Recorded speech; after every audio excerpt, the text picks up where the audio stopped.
Today it's time to trim the grapevines. Back in 2015, when Randy and I were planting our fruit trees, we planted a grapevine. Prior to selecting what kind we wanted to plant, I called the Lee County Ag Extension Service office and talked with a horticulturist there. I really wanted to have some table grapes. Pardon Rooster Cogburn, he's being quite vocal right now.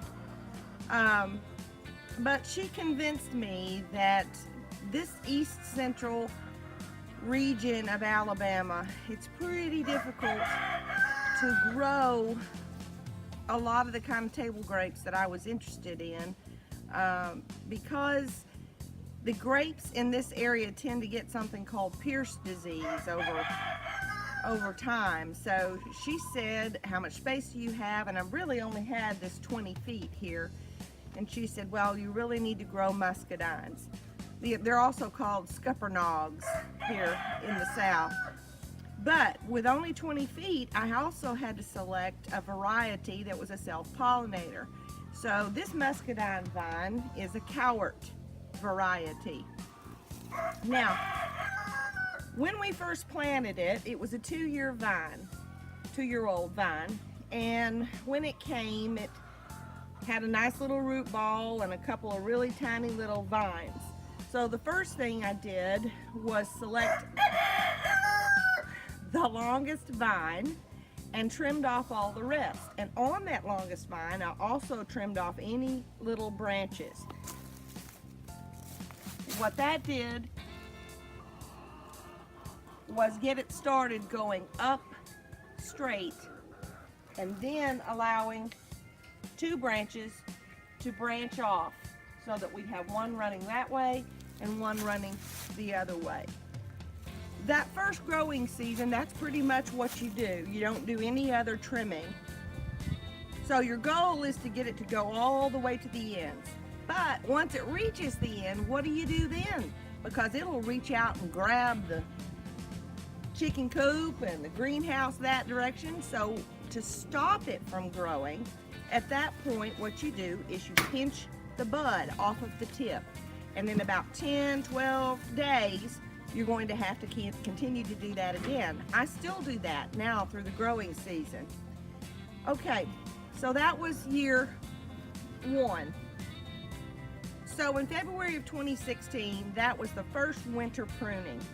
And all I did at that point was to trim the laterals to within 2 to 3 buds from the main vine. That was it, all up and down, trimming it. Last year, February of 2017, was a little bit different pruning. Then we started focusing on the cordons or the spurs. And I'm going to show you that also because we'll be doing a little bit more of that this time. So this is the 3rd winter pruning for this Cowart muscadine vine. So let's get started. The focus is going to be on all of these laterals now. Right here, for example, you can see where I had previously trimmed. And the goal here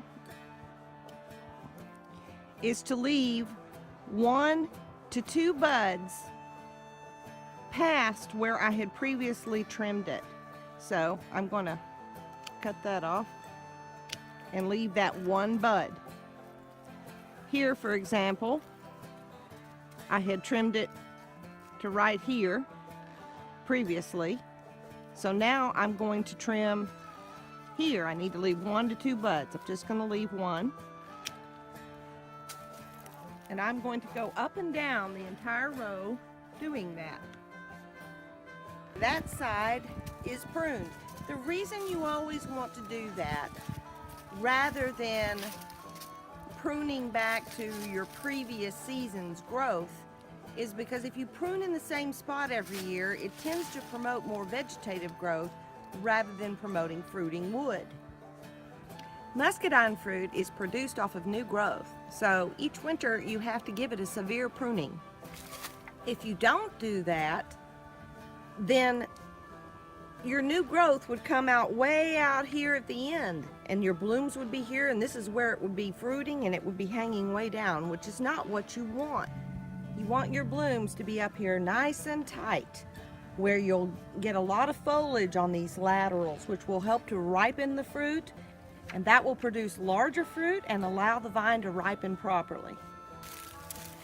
During this third year is when we want to start paying attention to the spacing of these spurs, or these cordons, or the spurs. As you can see, I've got one here, here, here, here, here, here. These are too close together. Ideally, you want them to be about 6 inches or a man's hand width apart. So, I'm going to leave this one, remove this one, remove that one. Now we've got a nice 6 inches. I'll leave this one and remove this one. Moving on down, moving that one. Okay, I'll just remove that one, leave this one. Looking at this next set, take that one off. Okay, now we've got a pretty good spacing between these two. We've got one down here. Normally you want to take the spurs off. If you're going to be eliminating, you want to take the ones off that are growing downward, because again, you're going to get just more vegetative growth than you are fruit.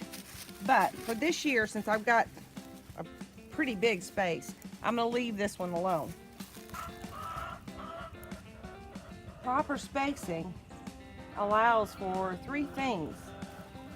First, it's going to prevent the plant from overproduction, putting on more fruit than the vine can ripen. Second, it's going to allow for more airflow and sunlight, which in return leads to less disease. And third, the quality of fruit from a size and taste perspective will be much better. When you have a situation here where the spurs are a little bit too close together, I'm making the decision to leave them because there aren't any spurs coming back to what we call the crown of the plant here. And my next spur is a good ways away. So what will end up happening is, as this vine's coming across, it's going to eventually kind of interfere and crowd out this spur's growth. So rather than take this whole spur out, I can just take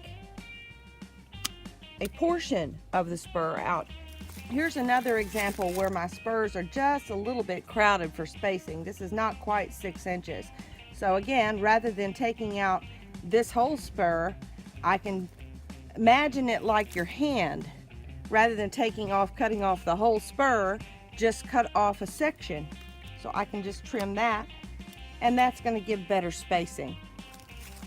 When you prune a grapevine, you will see water dripping from the hard cuts that you've made, and that's a natural process called bleeding.